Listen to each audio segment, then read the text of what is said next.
মন্ত্রী শুক্লাচরণ নোয়াদিয়ানি মানজক মুঙ্গটাংসুল ইস্ট বগাফা primary agricultural cooperative society limited নিলওয়াচি সাকমাবাই খ্লাইজাকা কাইसा কক্সা পান্ডা জাতিকে থার মুসুঙ্গে আসলনি পান্ডানো চিংসবই রেখা পান্ডা মানসুনাই নারবাই রক রণবীর কুমার সিং মহোদয়কে পুরস্কার তুলে দেওয়ার জন্য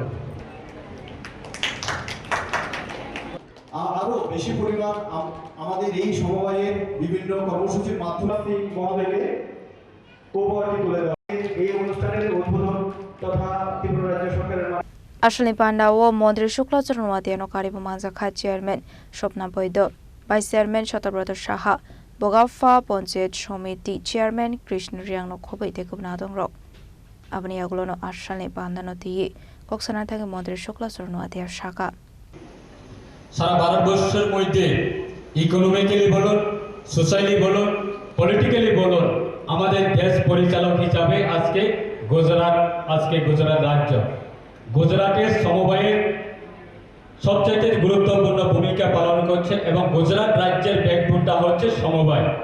গুজরাট রাজ্যের ব্যাকবোনটা হচ্ছে সমবায়ের মাধ্যমে গুজরাটের প্রত্যেক নাগরিক সমবায়ের সঙ্গে যুক্ত হচ্ছে।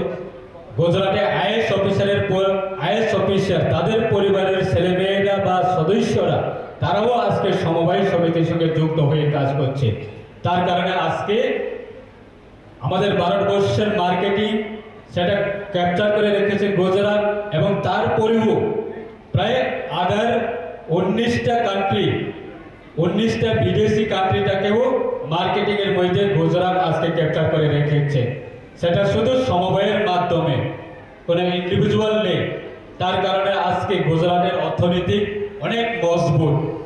গুজরাটের অর্থনীতি মজবুত হওয়ার কারণে আজকে দেশে আমরা যদি অন্যান্য দেশের সঙ্গে যদি আমাদের অর্থনীতি যদি আমরা কম্পেয়ার করি, আজকে প্রেজেন্ট ইকোনমিক কন্ডিশন সারা ওয়ার্ল্ডে যদি আমরা দেখি, ভারতবর্ষ আজকে 4র্থ স্থানে পৌঁছে গেছেন, ফুড পজিশন। সেটা ক্রেডিটটা কার কারণে? গুজরাটের কারণে। গুজরাটের অর্থনৈতিক রোজগার মজবুত থাকার কারণে, সমবায় মজবুত থাকার কারণে আজকে ভারতবর্ষের অর্থনৈতিক 4র্থ স্থানে। এই ক্ষেত্রে আমরা যদিও দেখি গুজরাটের একজন আইএস অফিসারের ছেলেমেয়েরা যদি সমবায় সমিতির সঙ্গে যুক্ত হয়ে যদি ক্যাটেল ফার্মিং যদি করতে পারি, তাহলে আমরা ত্রিপুরাবাসী আমরা পারবো না কেন? আরো বেশি পরিমাণ আমাদের এই সমবায়ের বিভিন্ন কর্মসূচির মাধ্যমে সিং মহোদয়কে কোঅপারেটিভ তুলে দেওয়া এই অনুষ্ঠানের উদ্বোধন তথা ত্রিপুরা রাজ্য সরকারের শান্তির বাজদিনের বিক্রমী ককঠুম চিনি খরাং।